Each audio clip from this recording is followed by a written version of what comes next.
في كل مكان، اهلا بيكم. وعلى طول احنا في خدمه جمهور نادي الزمالك. ايه الاخبار يا عم؟ علي صوتك طيب حبيبي.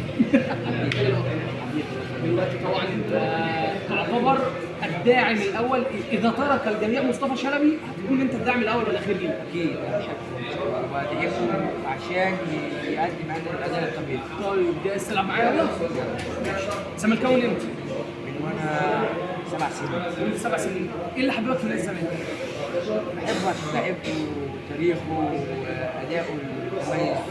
عمره بيقع اكتر من كذا، بيقع ياما ويعرف يسند نفسه ويقوم ويرجع لمستواه، ويعني بدعمه ان هو بحبه. طيب كل الناس يعني في سنك انت في ثانيه ثانوي، يعني مش كبير قوي انك تشجع مثلا نادي الزمالك او ما شفتش بطولات او كده. دلوقتي ايه اللي يخلي كل طبعا اصحابك اهلاويه اكيد المعظم، ايه اللي يخليك ان انت تشجع نادي الزمالك؟ انا عايز نادي الزمالك، لقطه حاجه موقف شفته؟ بحبه من زمان عشان تاريخه وأداؤه المتميز، وإن هو فريق بيعرف يقدم لنفسه، ومفيش حد يعني إيه النجوم الكبار مثل زي حازم إمام وفاروق جعفر وكده ونجيب يوسف وشيكابالا طبعا، ودلوقتي زيزو ومصطفى شلبي. جمهور الزمالك يا جماعه، فالكابتن فاروق جعفر اعجاب قديم وجديد.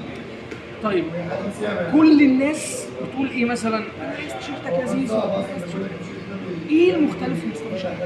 ايه المختلف؟ مصطفى شلبي لاعب كبير قبل ما يجي الزمالك، ويعني قبل الزمالك كان في إنبي كان بيلعب لعب خرافي، وجه الزمالك وأدى أداء كبير، بس هو مع الضغوطات اللي عليه وكده فمستواه تراجع شويه.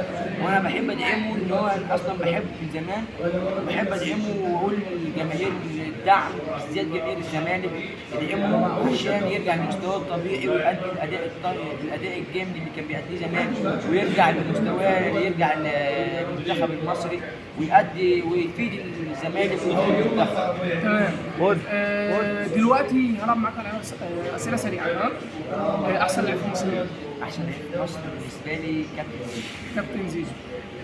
نادي الزمالك هياخد كام بطوله السنه دي؟ ان شاء الله يحقق كل بطوله، يعني مثلا مش هنقول دوري وكاس مثلا وكاس رابطه وكله، الفدراليه وكل، ان شاء الله يحقق كل. تمام. تمام. بالترتيب كده بتحب مين اكتر؟ زيزو، شيكابالا، مصطفى شلبي. رتبهم لي هو صعب بس رتبهم لي. يعني اولا مصطفى شلبي، تمام، بعد كده زيزو، بعد كده شيكابالا.